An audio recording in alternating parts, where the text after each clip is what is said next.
Our new affiliate, Ascent Nutrition, which was founded by my good friend Lance Shuttler, is making a huge difference in our community.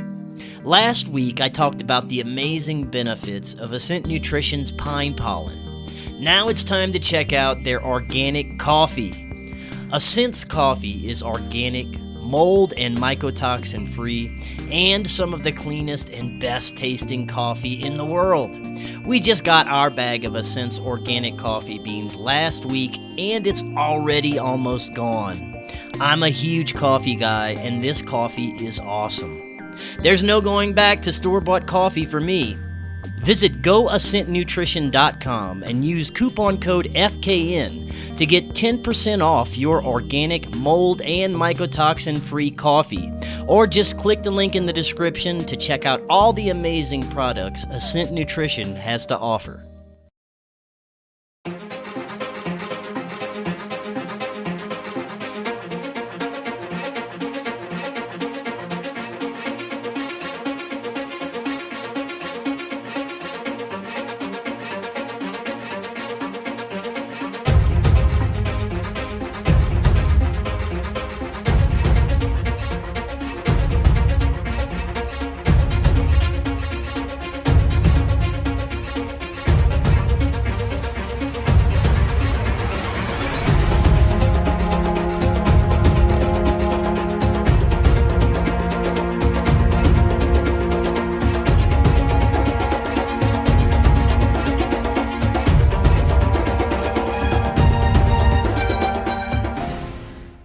Welcome back to Forbidden Knowledge News. I'm your host, Chris Matthew. Today my guest is Sharon Delarose. First, I have a couple of announcements. Forbidden Knowledge News is always available on Rokfin, Minds, Odysee, Rumble, and all podcast platforms. Check out Rokfin. This is where you get our premium content and all the premium content and free content from every creator on Rokfin. It's only $10 a month, and you can create a free account to get all the free content on there, and there's tons of it. Just go to rokfin.com/FKN+, or click the link in the description. Our website is forbiddenknowledge.news. It's the home also of the Forbidden Knowledge Network. We feature amazing podcasts from our growing community there. Go check that out. All those links are right in the description. Today I want to welcome Sharon Delarose. She is an investigator, mythologist, and UFO experiencer. She undertook what became a mission to research and bring to light the Earth's extraterrestrial history. She believes that studying extraterrestrial history may be the key to understanding our future.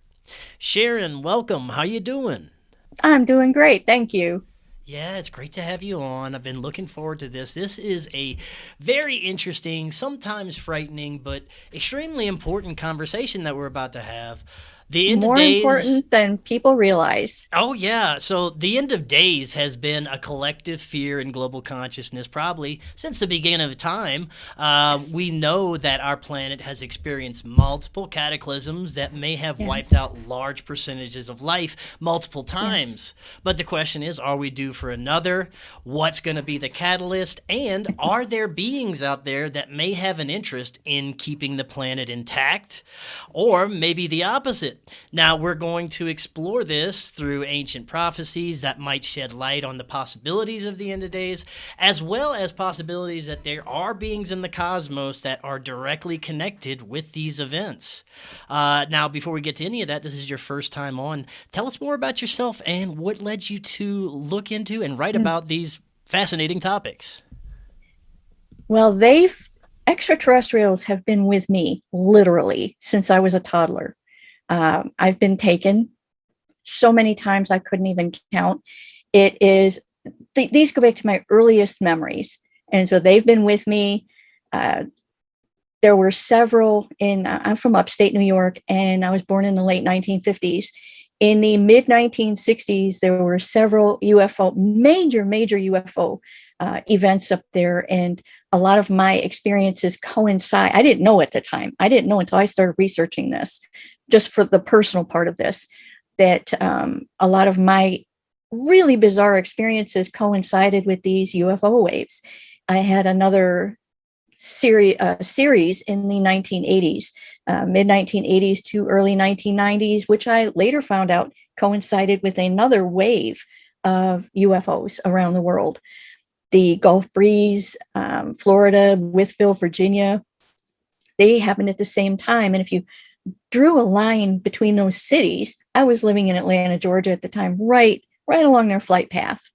And they've always been with me. It goes up, it goes down, but that was part of what has brought me into this topic. The other part is when I started researching just for my own personal, I started discovering that this was a bigger picture. I came across the fairies of Ireland, the Tuatha De Danann, and they just drew me in the minute I started reading about them. And I discovered that they were, a lot of people don't know this because we've been told that they were little people, invisible little beings, Tinkerbell. But what they were the original descriptions, they were Nordic aliens, just like the Nordic aliens that are coming to Earth today. The descriptions are identical. Their activities are identical. I've researched the ancient Nordics. That's been my passion. I've got 9 books just on the ancient Nordic extraterrestrials, and it shows, today and then, 9 books on it. And the first book, Fairies of Ireland, the paperback version is 512 pages just for that one book. And the end of the book has 25 pages of sourcing. This is where it came. I didn't just pull it out of the sky. Everything is fully sourced. So everything that I'm saying in the books, it says, well, this is who said it. This is the historian, the ancient Irish or whatever historian. It may have come out of an encyclopedia or wherever. This is where it came from. And so that's what got me into it. It's just always been there in one form or another. Excellent. These beings that you've personally encountered, what kind of beings or entities were these? Did you encounter the Nordics as well? I have a few memories of the Nordics. The most vivid memories of mine are of the Greys. Those are the ones that I remember from childhood. Those were my earliest visitors. And as I said, I was born in the late 50s. So back then, everybody knows what they look like today. It's all over the internet. It's all over TV. It wasn't anywhere back then. And that's what I was encountering long before any image ever went public of them. Now, were these the smaller ones or the taller Greys? Smaller ones. The smaller ones. What do you think? Do you think that these gray beings are kind of biological robots that are to interface between us and the other extraterrestrials? Or are they just different kinds of entities or biological entities, or maybe a mix of both? Well, I think there's different ones, but the ones I think that the ones I encountered may have been biological. I know they had the ability to breathe air out of their mouths because one of the things that they did was to breathe. It was very, very vivid to just lean over. I'm laying there with my face up, and this one gray, he's got his face just about a foot over mine looking down, and he opens his mouth and he breathes on me and everything goes dark. And I wrote about, and it seems really, really odd, but I wrote it. The last book I published actually went into the fact that this breathing on people, they talked about it in the Bible. There have been stories from, ancient history of entities breathing on you and the significance of that. So the last book I wrote, Extraterrestrial Messages and Visions in a Dream, because a lot of people remember their encounters as if they were dreams, and we've been taught, well, hey, it's a dream. It doesn't mean anything. You just had a dream. But this whole concept of remembering in a dream, that goes back thousands of years too, including all through the Bible. God spoke to people in dreams. That way the Greek gods did as well. The Celtic gods did as well. So it's a thing. And just for all of the people like me who I have waking memories, but I have a lot of dream memories. And for all of the people out there like me who think, oh, I just had a dream, it couldn't have been real. It really could have been real. And that book explains how and why and all of the history of that. Now, before we get into the topic of end of days and just kind of discussing these ancient texts, I want to know for you, the Nordics, are these what are their interest in humanity? Are these negative or positive entities? The ones that I've researched, I believe there may be more than one species, but the ones that I've specifically researched, they were friends of man. If they had not come to Earth triggering the Bronze Age all around the world, not just one little group, this was worldwide for the Nordics, they triggered the Bronze Age. But if they hadn't come, humanity, Homo sapiens would be extinct. They protected us from a race of giants that were hunting us down, and we would not have survived that. And they literally saved our species. And they taught us, they were teachers, they were mentors, they built schools, they built libraries, they brought civilization, everything we know. We think we learned everything ourselves. We just think we were so egotistical. We discovered fire, we discovered how to build a road, how to plant a farm, everything. We didn't do any of that.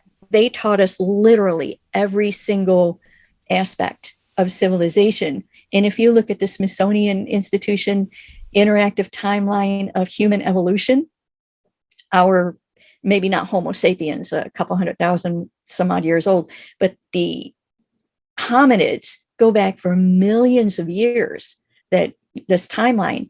And in all of that time, we did never lift ourselves up, ever. And then all of a sudden they come down out of the sky, and we've got fire, we've got roads, we've got corn, we've got wheat, veterinary medicine. They taught us veterinary medicine. That one's interesting because we've twisted those stories into animal sacrifice. But I showed in one of the books that they were teaching us veterinary medicine by, cutting open an animal and studying its insides. And this was their way of teach, just like we teach doctors today. So everything that we're being taught about these beings has been twisted by power brokers. So right. Well, now, based on your research, would this be the same beings considered the Anunnaki? Very likely. I have not studied the Anunnaki in the detail of their description, outside of the fact that they were giants. But as far as was their full description the same as the Nordic aliens? But almost everywhere else that I have studied, the Greek gods, they were Nordic aliens. The Celtic gods of the British Islands, they were Nordic aliens. The Scandinavian gods, I've also placed them all throughout the Americas. I've placed them in Russia. I've placed them literally all around the world, the Nordic aliens specifically. And they were all in India. They were all interrelated. And it's absolutely fascinating. Well, let's get to the texts that indicate that we have had these prophecies around for a very long time, from different eras, from different angles, from biblical to Norse to Hindu, that kind of predicts that we are headed towards a mass cataclysm that could wipe off a good portion of the life on the planet. Now, what ancient texts could we look at that indicate this? Well, people think of Revelation in the Bible, but one of my favorites that I came across fairly recently is the book of Daniel in the Old Testament. And the book of Daniel spoke of 4 kingdoms at the end of the world that would exist on earth at the end of the world. Now, you got to understand the world back then was completely different. The borders, the kingdoms, the kings, there's no similarity. And yet thousands of years ago, before Christ, in the book of Daniel, he was a prophet, a biblical prophet. He wrote about 4 kingdoms, and he described them by emblems. There were emblems. The one kingdom was represented as a lion with the wings of an eagle and the heart of a man. That's the United States. The 13 colonies originated from England, and England is represented by a lion, or actually 3 lions, but a lion. The United States is represented by a bald eagle. So we basically flew away from England to become a lion with the wings of an eagle and the heart of a man. That's definitely got to be the United States. The next big kingdom is represented by a bear that devours much flesh. That's Russia. Russia is the emblem for Russia. I don't think it's their official emblem, but everybody knows them by the emblem of a bear. I think it was Ronald Reagan, when he was running for re-election, had a television commercial out, a bear lurking in the woods. And this was supposed to be very frightening and very concerning to everyone. And he was basically representing Russia. So that's the second kingdom that the Old Testament spoke of. The third kingdom was represented by a four-headed leopard. Now, everybody's expecting China in, these four kingdoms.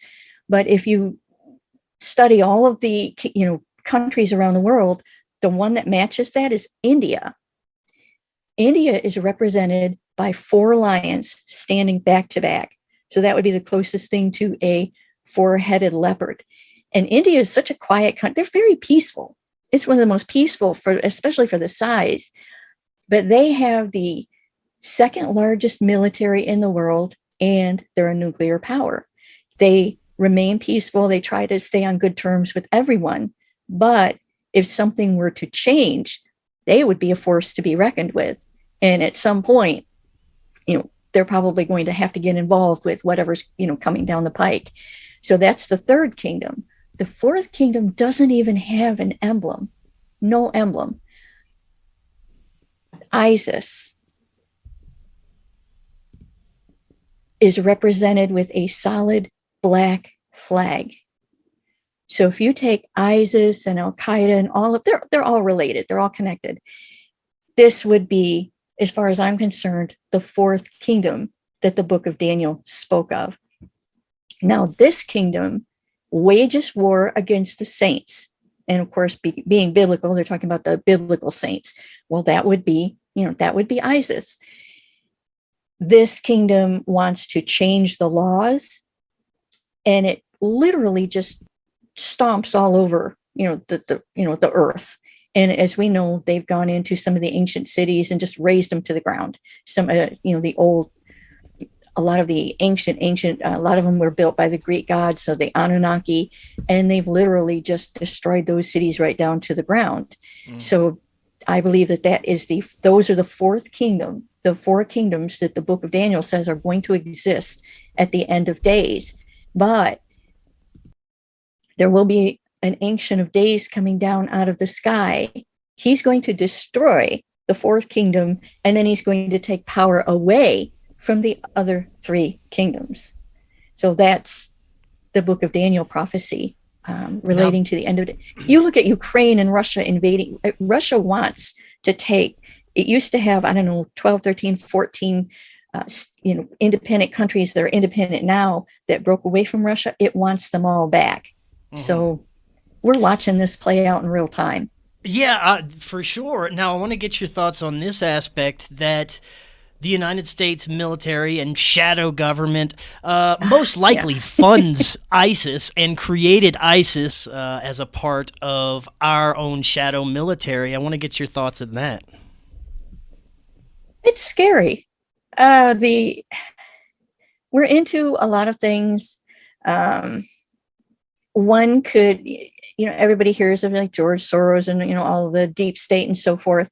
I think it goes so much. I think there has to be something behind all of the people that we see on the news and so forth. I think it has to go much, much deeper.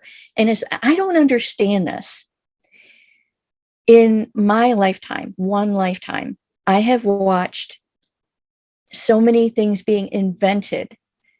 Computers, we didn't have, we didn't have cell phones, we didn't have dishwashers, microwaves, man on the moon, missions to Mars. All of this is one lifetime that we have accomplished. And in the same lifetime, my lifetime, we're tearing it all down. Everything. We're literally destroying everything. We are not God, not extraterrestrial, humans.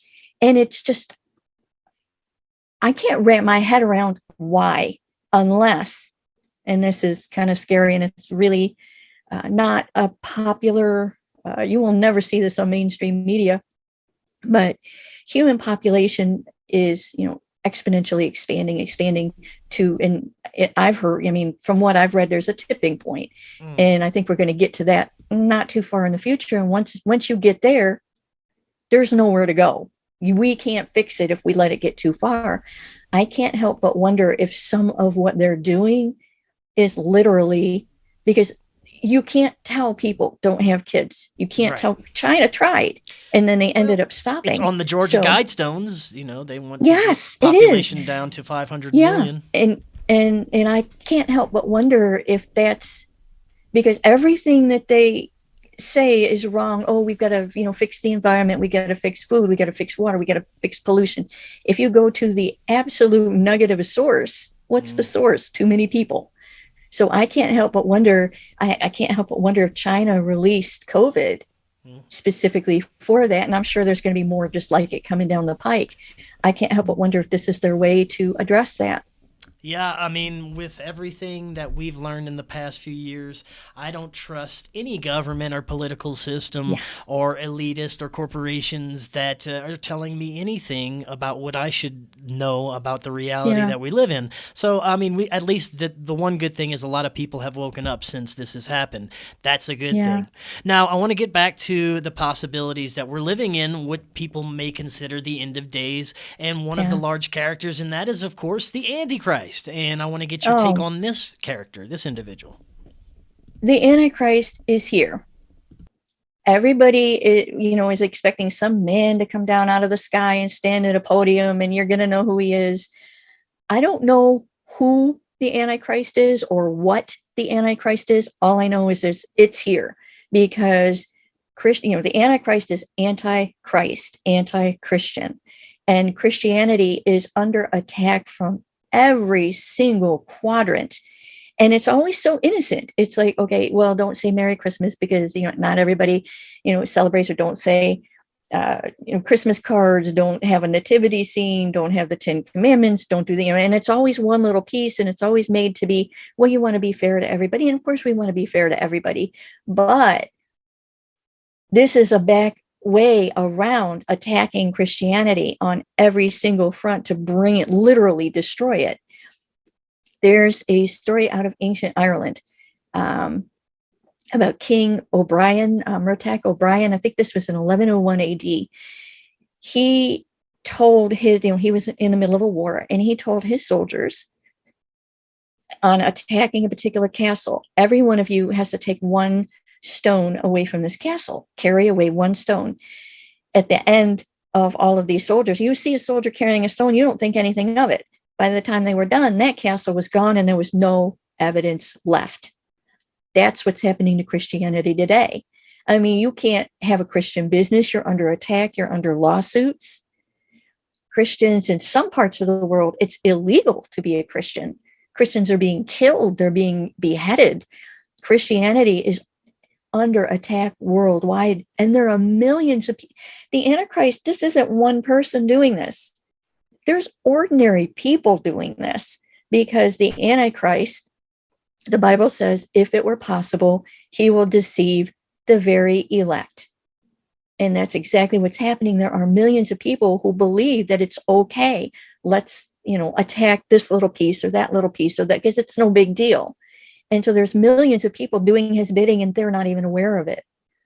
They don't even realize what the true purpose of this is. And of course, the destruction does not end with Christianity. But I think it's all connected, everything going on today.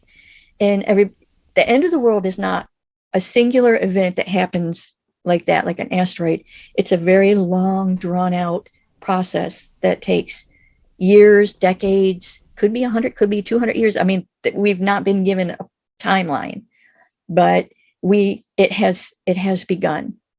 It's definitely begun. Yeah, we've seen some very profound occasions since 2020, since 2019, that have ramped up since then.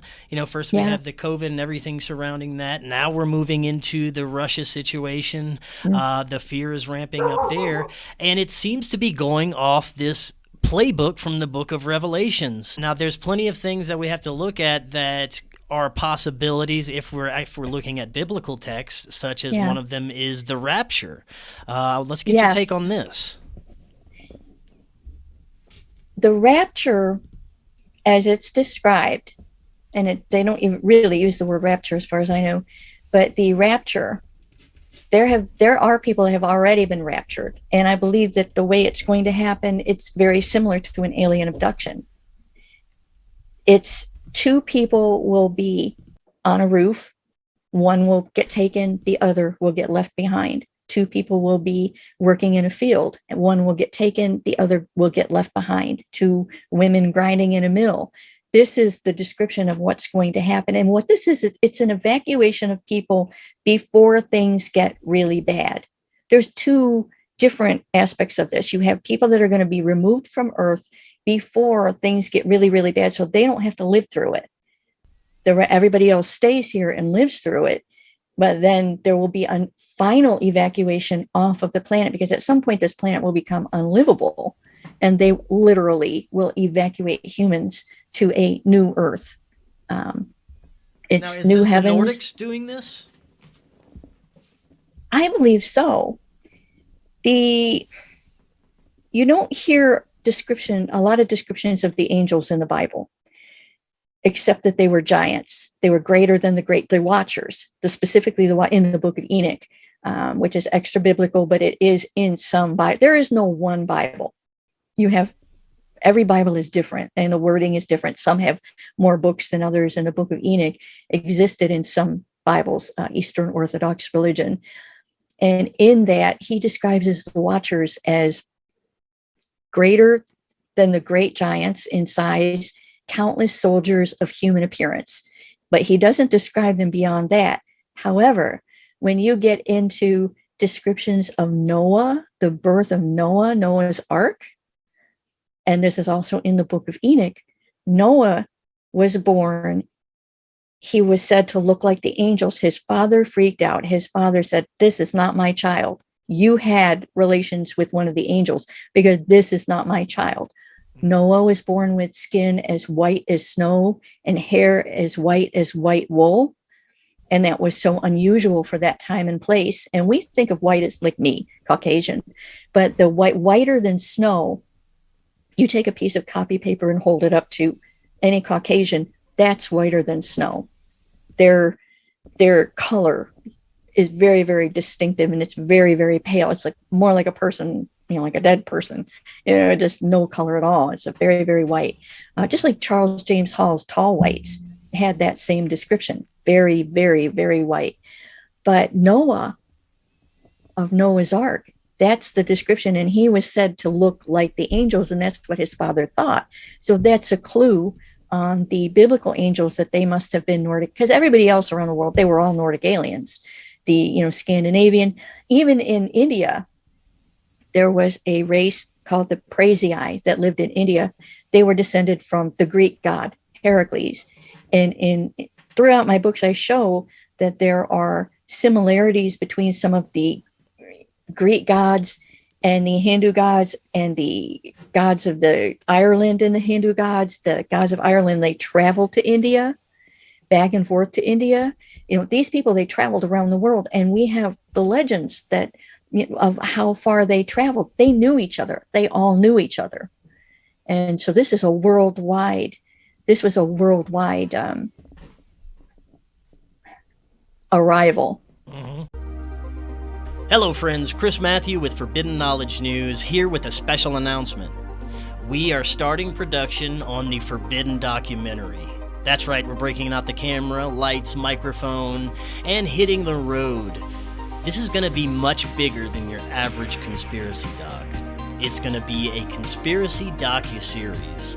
And we're going to take all of you on the road with Forbidden Knowledge News, as well as all your favorite guests that have appeared over the years, authors, researchers, scientists, whistleblowers, contactees, fellow broadcasters, and some of you listening as well.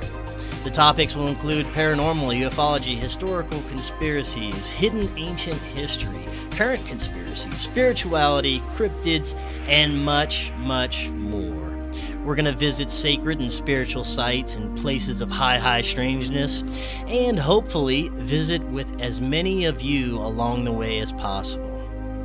This project is currently completely self-funded, and we're asking for your help. We are going to jump into this head first, and hopefully the universe and maybe some of our amazing audience will help a bit. If you'd like to get involved with the production, email me forbiddenknowledgenews@gmail.com. And if you would like to help by leaving a donation, we have a Buy Me a Coffee or PayPal option. You can go to supportfkn.com or click that PayPal link in the description. Any amount is greatly appreciated and will help tremendously. And if you make a donation through supportfkn.com, you're going to also get access to select chapters from Cory Hughes' upcoming book about the JFK assassination. Be a part of an epic journey of discovery and truth with the Forbidden documentary. Now, what can we look at that indicates a cause or a reason for these mass resets? If you look at the Anunnaki mythos, you have the two brothers Enlil and Enki. One cared for humanity. One was not happy with their experiment and wanted to wipe it out and start over. Well, I don't know if that's what we're seeing again. Maybe a disagreement between celestial or extraterrestrial beings, or if it's a natural cycle, a comet, a meteor, something cosmic that happens every 20,000, 100,000, or even sooner, every 400 years. 3,600 years by Zecharia Sitchin. He wrote about the 12th planet, and he talked about the 3,600 year cycle. Well, let's get into this. Let's into what we're seeing here. There's going to be a cosmic disaster. It has nothing to do with wars, but there were wars between the gods, especially the elders and the youngers went to battle against one another. But we are said to be living in a binary star system with two suns. Now, what fascinates me is the Cherokee Indians spoke of this. How could they have known unless someone told them? They had a legend about a mother sun and a daughter sun. And there was a problem because, humans were being injured by, too much sunlight. And so they went to the little men. I don't know who these little men were. They went to the little men and asked them for help. The little men said that one of the sons needed to be killed. Well, something went wrong and the wrong sun was killed or dimmed. So extraterrestrials did something in our solar system to control or dim one of the two suns in order to protect humanity. This is an ancient Cherokee legend. We have astronomers today that believe that we are in a binary star system, that the second sun, they call it Nemesis, that it's a dim sun, and it's so far away that I don't know what the cycle is that it would ever come into view, but there are astronomers that believe that that there is a second sun. But we have the descriptions of this cosmic event in the New Testament. It says the sun will be darkened, the moon will not give off its light, and the stars will fall from heaven. The book of Ezra in the Old Testament, the sun will shine at night, the moon will shine during the day, and the outgoings of the stars will change. Ragnarok, the Norse Ragnarok, speaks of, now this is another one ancient like the Cherokee. It speaks of the sun behind the sun. Here again, we have two suns. And the second sun is called Fenris Wolf, and it will swallow our sun. This is an ancient prophecy, but extraterrestrials will come to our aid. They will come to our rescue. There's also Merlin, the Celtic Merlin. Everybody knows Merlin the wizard, and he's been treated as if he was not a real entity, but he was a genuine person. He said that the planets will deviate from their orbits, including the moon. Baba Vanga, the Bulgarian Nostradamus. I don't know if you've ever heard of her. She died a number of years ago, but she had like an 80% accuracy rate, and world leaders went to this woman. Her prophecies were so accurate. She said that our sun will disappear we will migrate to another planet with the assistance of extraterrestrials, our creators. And she named specifically the Anunnaki. The India's Mahabharata, they said that the stars and the stellar groups will lose their light. The planetary conjunctions will be inauspicious. A sun will appear with 6 other suns, whatever that means. And Rahu, nobody knows what this exactly means, but Rahu will swallow our sun. And the exact meaning of what this Rahu is, but this is across the board. This sun and a second sun, planets being thrown out of their orbits. This is cosmic. And I think it's a long way. I mean, I don't think it's going to happen in my lifetime because there's a lot of things that have to happen leading up to it. But that's the end of this cycle. But extraterrestrials, we do not have the ability to evacuate our planet. And there's no way to survive that. But, the Rapture, the extraterrestrials, we've been told that motherships are going to appear at that point in time and take humans up off of this planet and carry us to a new world with new heavens. And when you hear heaven, you think of this invisible, realm with invisible people, and you think it's not real. But heaven used to mean sky, cosmos. That was the original definition of heaven, sky, cosmos. So new heavens means what you see in the sky will be different than what we see now. The planets and the stars and the constellations, it will be different because we'll either be on a different planet or we will be on this planet after it's been rebooted, which they have the power to do. And now, it may be that both happen. This Cherokee mythos that you were discussing, and in combination with the other ones around the globe, is very similar to the Nibiru story from Zecharia Sitchin and the story of the Anunnaki, like we were discussing earlier. But this second sun also has planets that are attached to it, which could indicate the other suns that this prophecy was talking about that you spoke of earlier. But it is very interesting because we are seeing some major planetary changes that can't be accounted for through normal, what they call climate change. And I've been looking at this a while, an increase in earthquakes and volcanic activity. The jet streams are going crazy, and there is something causing it, and it's believed to be of cosmic nature. Yeah. We've been finding planets that have orbits that we can't explain. Their orbits are so big that, we're just now seeing them because, they weren't here when we started to record history just a couple hundred years ago. And these planets, why do they have such a wide orbit? I mean, it all comes together. And I think Zecharia Sitchin in his 12th planet, didn't he say that they lived, the entities that came here lived on a planet, that planet that was, so that it all makes sense. Now, you said that you believe that we have plenty of time until this happens, and I believe so too. I don't think that this is an overnight thing, and I think everything that we've seen so far is a stepping stone for the next event. And this has seemingly been either known about or planned for centuries, and it's fascinating to see how it all plays out and the connections between all the events that are happening right now that could be connected to something that we will never understand, mainly the extraterrestrial phenomenon and their connection to this. And what do you think that connection is? Do you think that they actually had a hand in creating humans? Absolutely. I want to say it might be Forbidden Islands of the Gods. Nordic Aliens and Forbidden Islands of the Gods. It has a chapter or several actually on the creation of humans.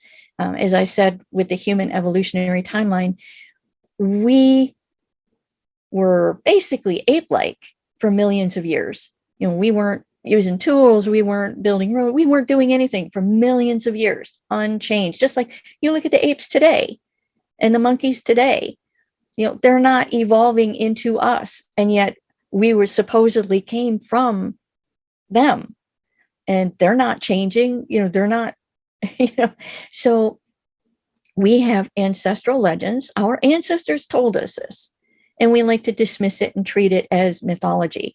But all around the world, our ancestors told us the same story, that these beings came down out of the sky and they taught us everything, literally everything. They taught us to read, they taught us to write, they built libraries, they taught us how to live in towns together, in villages together. They taught us to create family units. We didn't even have family units when they came down.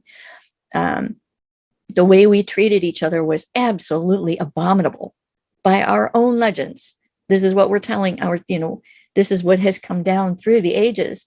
They taught us veterinary medicine. That's one of the most interesting things, because, we have stories of all of the bloody rituals that we did, and they didn't do this. They never told us to engage in human sacrifice or animal sacrifice. They never did. We have that from even the Aztecs, the Incas, nowhere. They tried to stop. We were doing it and they tried to stop it. They tried to put a stop to it. I've got everything is sourced throughout the series. Everything is sourced. Where this came, where what I'm telling you came from. They tried to get us to burn some incense, put a flower down, do anything, but do not kill animals and do not kill people, for the sake of a religious, sacrifice. But the whole thing about killing animals, there was a thing where you would kill an animal and read its entrails, its guts, to predict something. When I started studying the exact wording of that, I realized that what was happening with this was veterinary medicine, because they taught us how to keep cattle, how to keep, goats and horses. They taught us how to ride horses. Well, you can't do that without knowing how to deal with them when they get sick, when they get injured. So when you're teaching someone how to keep cattle, you also have to teach them what to do when there's a problem. That's veterinary medicine. So they taught us that too. They taught us literally everything we know. They taught us math. Now, at some point, we as a human race seem to have forgotten a lot of the ancient wisdom and abilities that we've had in the past. And that brings me to the aspect of a negative extraterrestrial presence that could have been interacting with humanity. Lots of people say, reptilians or dark entities of that nature. Do you think that there is that aspect where we have these negative reptilians whispering in our ears and trying to get us in a different direction and keep us in a closed or non-energetic state of mind? Non-energetic. I do not know about the reptilians. I have not studied them, but I do know that the ancient legends spoke of a race of extraterrestrials, giants. Now, the Nordics were giants. They stood from 7 to 9 feet tall. Their lifespan was about 1,000 years. Just like today, they're said to be 7 to 9 feet tall. Their lifespan is about 1,000 years. They spoke a bird language. This is interesting. They spoke all around the world. We've got this out of North America, South America, this bird language. Then this brings all of these Nordic extraterrestrials together. I'll talk about that a little bit later. But as far as the negative aliens, the Nordics went to battle against a race of giants that were attacking humans. They were weight on Earth, heavy weight on Earth. And now here's the thing. I don't know who there were extraterrestrial giants, but there were earthborn giants. And because of the way we hide history, I don't know if there were earthborn giants and extraterrestrial giants, or if all of the earthborn giants were hybrid children of the extraterrestrials. But whoever they were literally eating all the food. They were hunting us as we hunt deer. They were hunting humans. And they may have been, some of these giants were children of extraterrestrials with humans. There were Nordic extraterrestrials that were tasked with going after these giants, some of which were extraterrestrial, to wipe them off of Earth, to eradicate them from Earth. And we have stories of ancient wars between factions of extraterrestrials. We have it, the Scandinavian legends talk about a race of giants that, Odin, he was friend of mankind. Him and Thor, Freya, they protected humans against a race of, it almost seemed like they were related kindred giants, as if they were all one. It almost seemed as if they were all one species. And so there were factions at play. We get this out of Ireland. They also went to battle against a race of giants known as Fomorians, and these giants stood like 10 to 15 feet tall. We have legends of ancient technology that they used against the giants, but they did not use this technology against humans. And this is really interesting to me.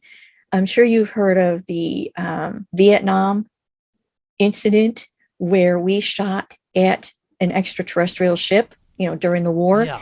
And that ship returned a missile that we shot at it. We have the serial number. We shot at it. It took that same missile and shot at one of the ships that were, one of our ships, and hit it in the ocean. It had these extraterrestrials. They have the power. They could blow us out of the sky. They could blow it. They could wipe us out. They have advanced technology, but it used our missile as if to say, hey, don't shoot at us. Don't shoot it. You can't win this. And we're not going to go, we're not going to use our technology. We're going to be on your level. We have a story out of ancient Ireland identical to that. When the Tuatha De Danann, the fairies of Ireland, arrived in Ireland, early on, they had to go to battle against a race of giants that were there alongside humans that were, with the giants. They were under the giants' thumbs. Before they would go into battle, they said, let's compare weapons.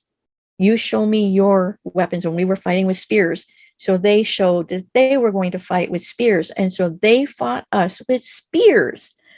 These beings out of the cosmos, they had flying machines. They came from the stars. They had, on Earth, they had transcontinental ships, that sailed across the ocean with GPS systems. They were self-propelled, self-navigating, voice activated. You tell it where to go and it would take you there. We're almost to that point. We've almost achieved that technology that they had thousands of years ago. But they did not fight humans with extraterrestrial technology. They used our weapons then, and they're doing it now. And from what I can see, when they bring out the big guns, that is to fight something else, usually on our behalf. So that brings me to the aspect of, are these beings spiritual, are technological, or a combination of both? Right now, it seems the human race is being split apart into two different directions. Seems that they're trying to extinguish spirituality in all forms and get us into this material, technological age where we all plug ourselves into something called the metaverse and just stay there forever and don't experience our natural lives anymore. And there's this group of people that just want us to go there, but there's this other group, which I consider myself to be a part of, that wants to get back to a natural state, that knows that we have these abilities to manifest and do very powerful things and magic and things of that nature on our own without the help of technology or machinery. But it seems that there's different aspects to these beings. Some seem technological, some seem spiritual, some seem both. I know that after I had my contact experience with what I now understand is my spirit guides, there was a major spiritual aspect and no materialistic, no technological aspect to it at all. But I want to get your take on these beings, and are there different types of more spiritual beings besides the Nordics? Well, there are definitely more than one species of extraterrestrial, and they're all going to be different as far as, how they view us and how they view Earth. But a lot of what's going on to take away spirituality, I think that's humans. I think we're doing that. I don't think there could be a race of extraterrestrials doing it, but it seems to me that we're doing that to ourselves, because the ones that I've personally studied, they were very technological, but they were also very, very spiritual. Even in the Bible, it spoke of if you believe You can do anything. Supposedly, and this is in the Bible, this is in the New Testament, this is what Jesus said. Everything that he did, all of his miracles, you, me, everybody should be able to do those same miracles. We supposedly all have the ability, but for some reason it's been taken, we've been taught, not taught, or, tamped down, but he raised the dead. He multiplied food, everything he did, and he did it out of love.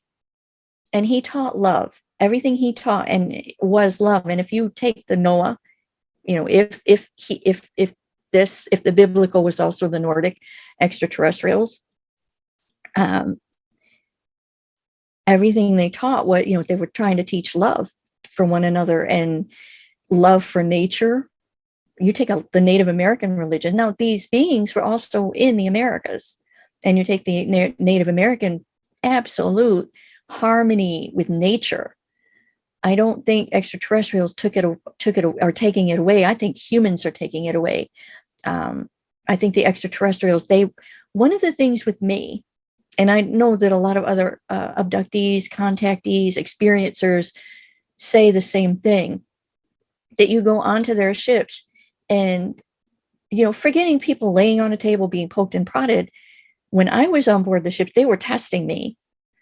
I was undergoing psychic testing, telekinesis, remote viewing, just testing of, internal abilities and so forth. And I think a lot of people are undergoing that.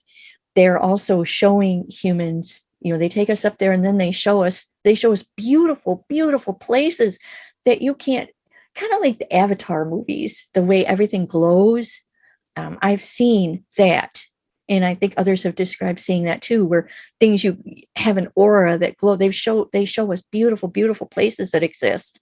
And I believe that they are very, very spiritual. And I know that from the ones I've studied do believe in a higher power that is different from them, that they believe in, that is benevolent.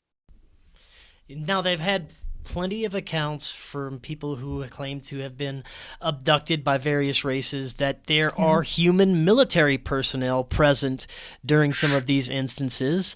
They'll see humans mixed in with whatever extraterrestrial beings, and sometimes it's not so pleasant what is happening. Like you were talking about earlier, people on a table being what they perceive as done experiments. But, a lot of these instances I find when people are getting regressed and they find out more about it, it ends up being something that was for their benefit. They just didn't know it at the time. But I want to get your take on that and the possibility that there are levels and factions of our military that know a lot more than we would ever know. Absolutely. Well, first of all, we do know that there are some extraterrestrials that look just like us. They're not all gray, reptilian, Nordic, whatever. There are, and they may be us having been taken to. We have civilizations that have just vanished off of this planet, and we don't know what happened to them, that we don't believe they died off. I believe that they may have been relocated to another planet in the cosmos, and that might be what we're seeing with some of the human extraterrestrials. I do personally believe that Charles James Hall, he was in the military in the 1960s. He was in the Air Force, and he was out in Nevada, and he has written several books on his own personal encounters called the Millennial Hospitality Series. And he described a race of beings known as the Tall Whites. This was another race of Nordics that he personally encountered and interacted with. But he also spoke of how the generals, he called them, and these were the human generals, were in contact with these beings as well. And he spoke of these generals being taken on one of the spaceships, out to the moon or through the galaxy. I don't know where they took them. And they came back laughing. They were having a grand old time. They were, taken on a joyride in a UFO. So there is definitely, we definitely know that human military does have some contact with these and some relationship with at least one species of Well, the Eisenhower Treaty, where supposedly President Eisenhower, made an agreement with supposedly the Greys. Now, it's my understanding that he met with the Nordics and they wanted us to go anti-nuke, which you can't really do that because you have to get every country on Earth to agree to it. You can't just ask one because it's not going to relate to everybody, but they wanted us to go anti-nuke and they were going to teach us like spirituality, just beautiful, beautiful things. And I guess instead, and they told us not to trust the Greys.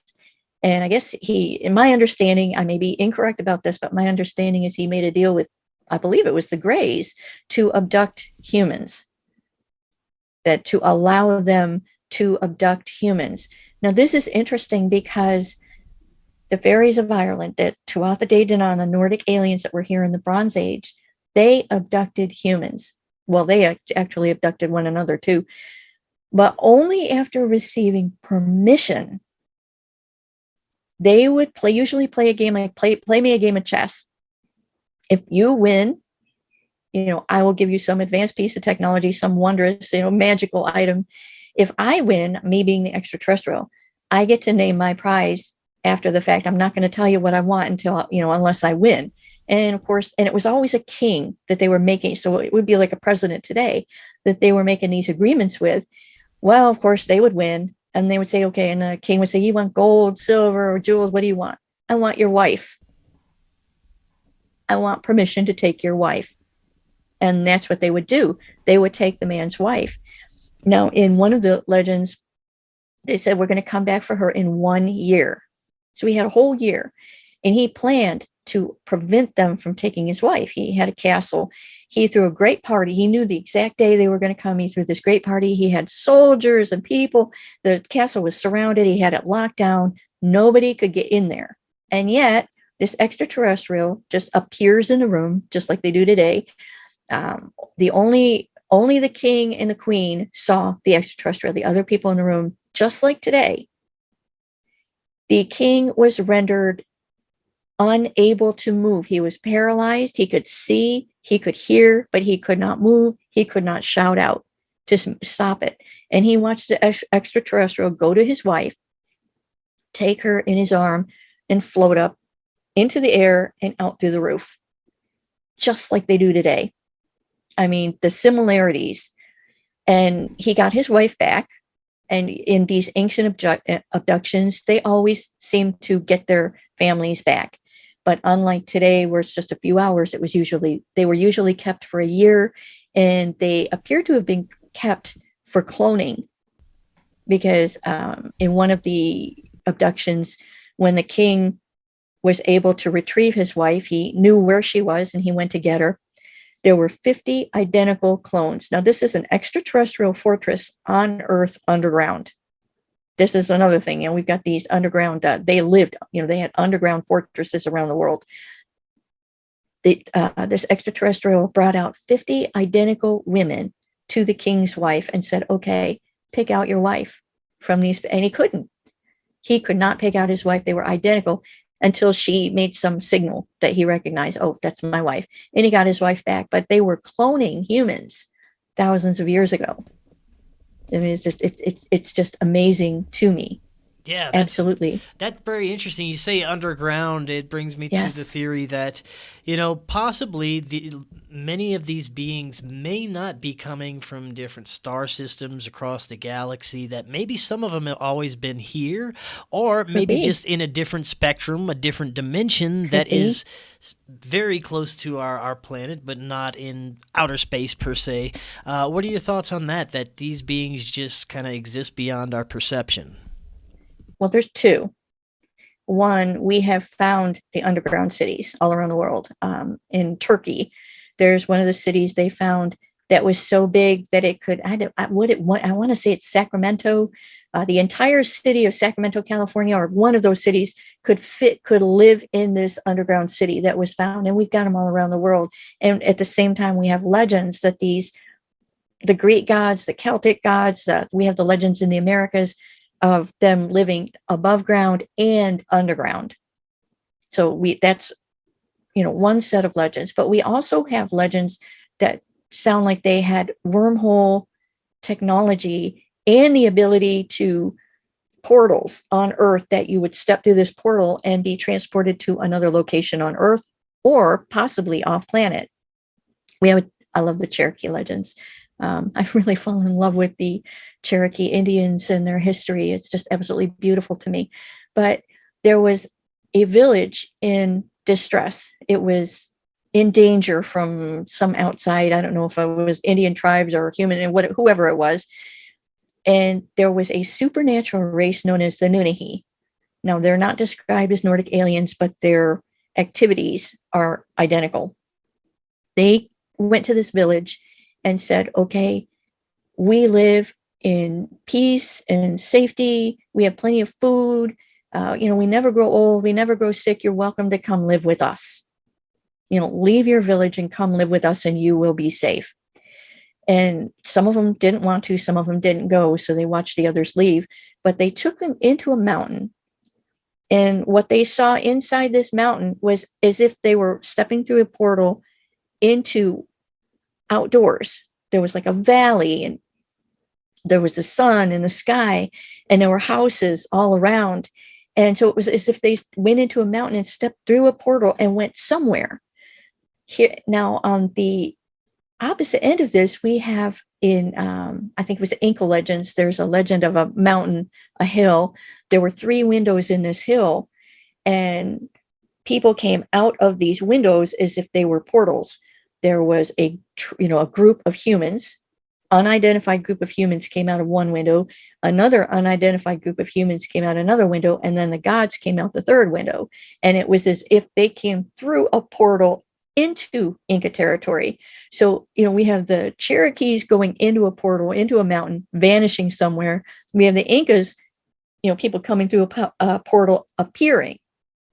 They had this portal technology. So we also have a legend out of ancient Ireland where you had to have a piece of technology to travel almost interdimensionally. This woman lost her, I think it was a necklace or a ring, some item that she wore on her body, and she lost it. And all of her people went through a portal into somewhere else.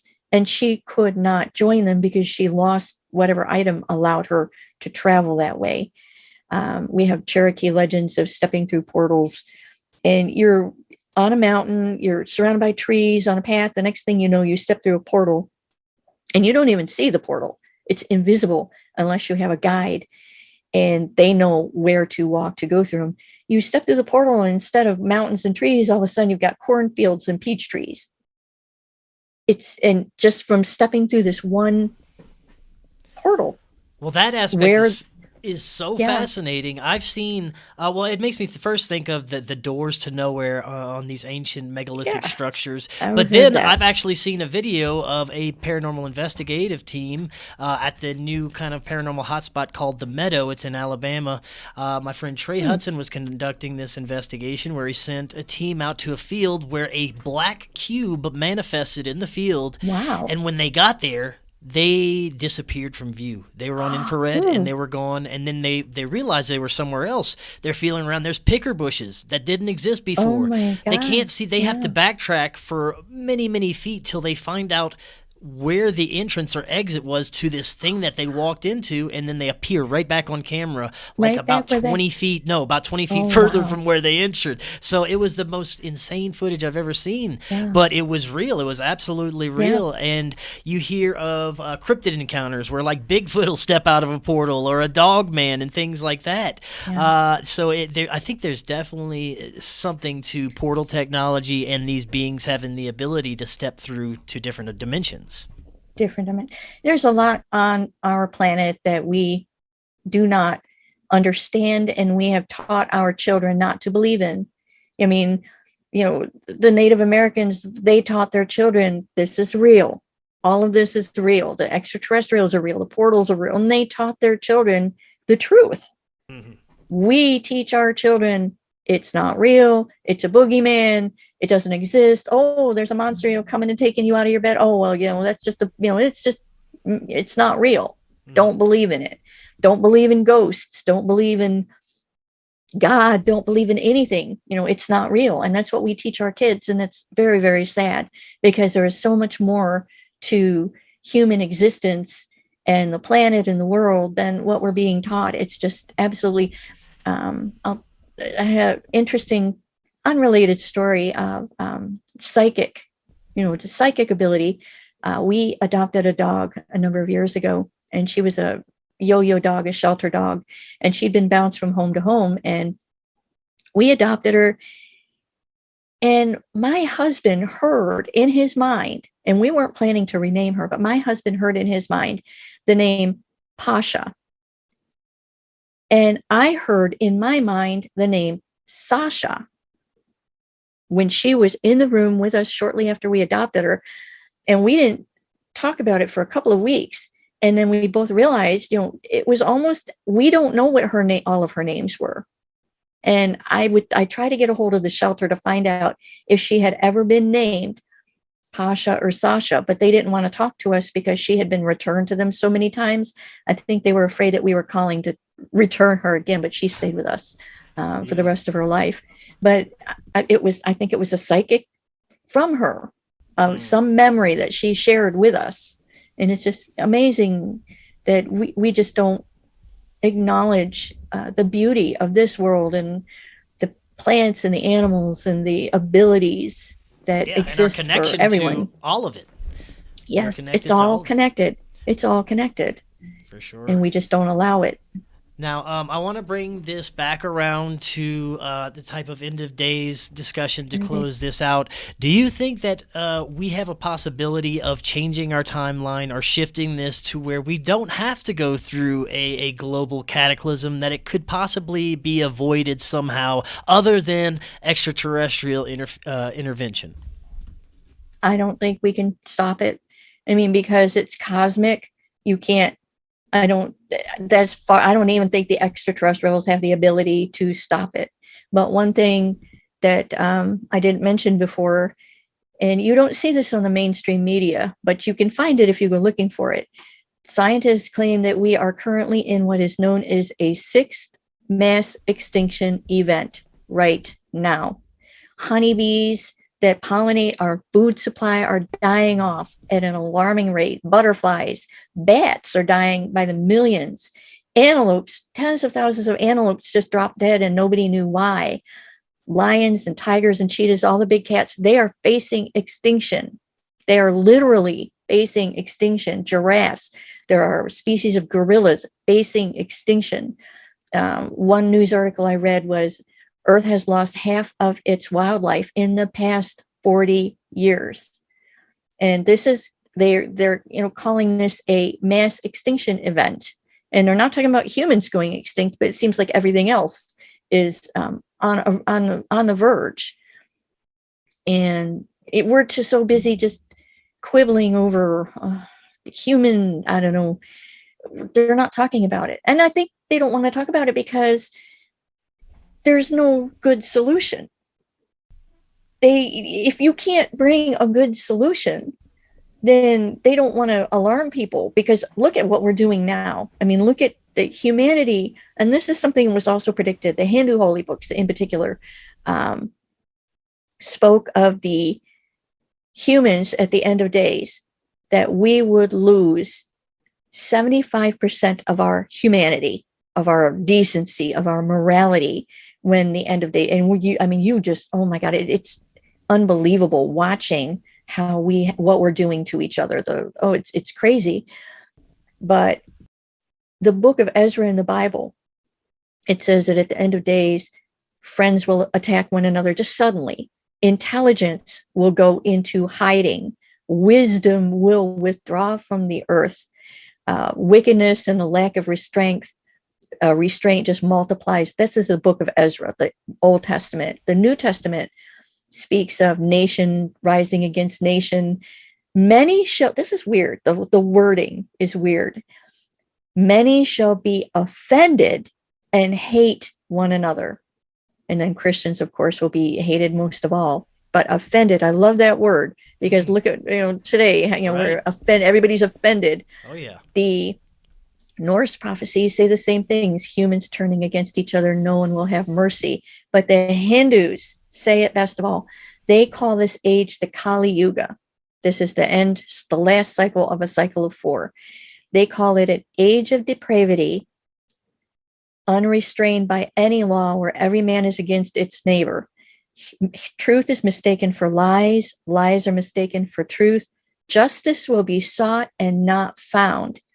This is an age of hardship for people who hold true to their morals and ethics and values. We will deceive each other by spreading the net of virtue. Is this an ancient way of talking about virtue signaling? Right, I don't know. Yeah. I mean, Wow. this is wording from thousands of years ago. Mm-hmm. I mean, it just, we will be, this is another good one, the Hindu Mahabharata. We will be, quote, deceived by the false science of reasons. Mm.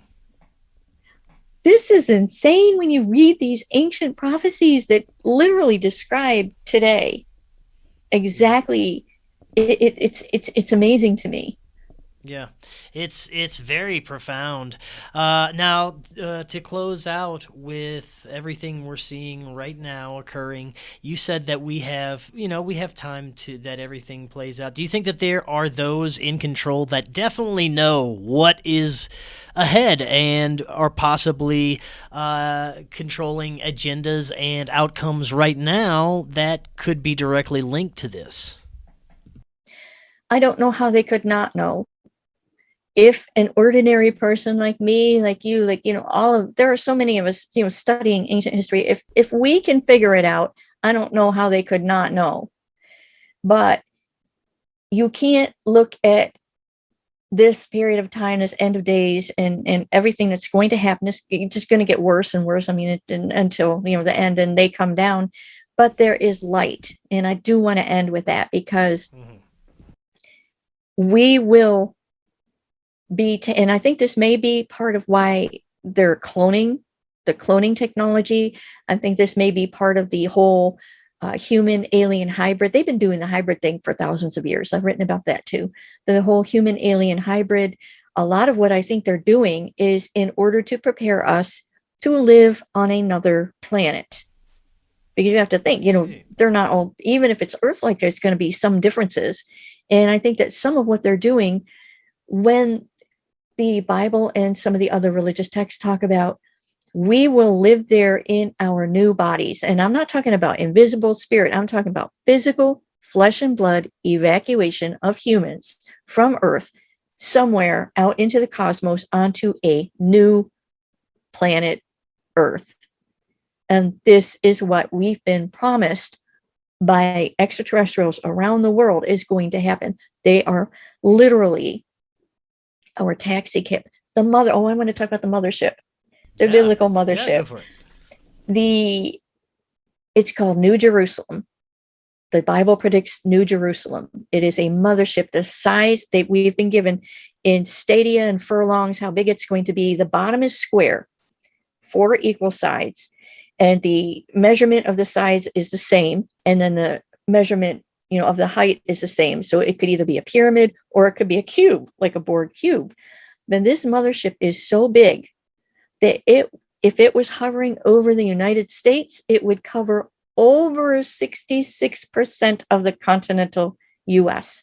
This is a mothership of multitudinous proportions that could take millions off the planet. And this is just one prophecy of a mothership, just one. We have these motherships that have been here historically. The Mahabharata had all sorts of descriptions of ancient flying cities. Drona's flying car, which resembled a city coursing through the skies. Salwa controlled an air-ranging city that scudded through the skies. The Daityas, race of beings, supported themselves on a sky-ranging, unearthly aerial city, which flew anywhere at will, into the water, into the sky, and maneuvered like a UFO today, crooked, like a UFO. The car of Indra comes down out of the clouds, and it moves with such speed that the eye can barely mark its progress, like a UFO shooting across the sky. We have it, we've got this in the ancient India we've got it out of the Bible. We've got the Norse the Norse Skid Bladnir. We have the Book of Enoch. We have the Hudson Valley UFOs. They said they described some of the UFOs as flying cities. So this concept of a mothership in the Bible coming down that they call New Jerusalem, this is not new. It is not, we've been talking about this for thousands of years, and it's all around the world. There is, and I don't want to just say that, you talk about Christianity because I study that. But Christians are not the only people who will be evacuated. So you've got to be really, really careful on how you interpret these. I believe it's kind of like if you've ever taken a cruise on a cruise ship and everybody's allotted a lifeboat and a person that leads that lifeboat. And it's like, if the ship starts sinking, this is where you go. This is your lifeboat. I believe that that's what these prophecies are. Christianity is a singular lifeboat or series of lifeboats for a group of people, but you have Norse lifeboats, you've got Hindu, you've got all around the world, Native American, you've got all around the world. Everybody's got a lifeboat, one or more lifeboats, and people piloting those lifeboats. This is not just for one religion. There is not one religion that's going to be saved. I think that it's more of a spiritual thing. It is going to, I think it's going to be based on you, right? Who you are as a person, because not everyone, I don't think everyone is going to get, I don't think they're going to take everybody. But I think it's going to be, the heart of each person that determines who does and does not get taken. Right. So, well, we definitely are living in fascinating and profound times. Yeah. There's so much more we could discuss, Sharon. That was fantastic. So I'd love to have you back on in the future. Yeah, we'd love to come back. For sure.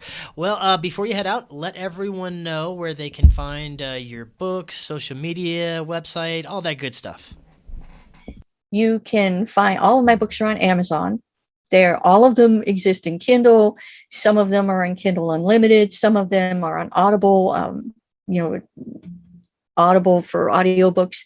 Most of them are also in paperback form on Amazon. You just look for Sharon Delarose on Amazon and you will find them. There are 13, I think, nonfiction extraterrestrial, and there's some other books as well, nature books I've written, some pretty cool nature books, I think, and a dog book.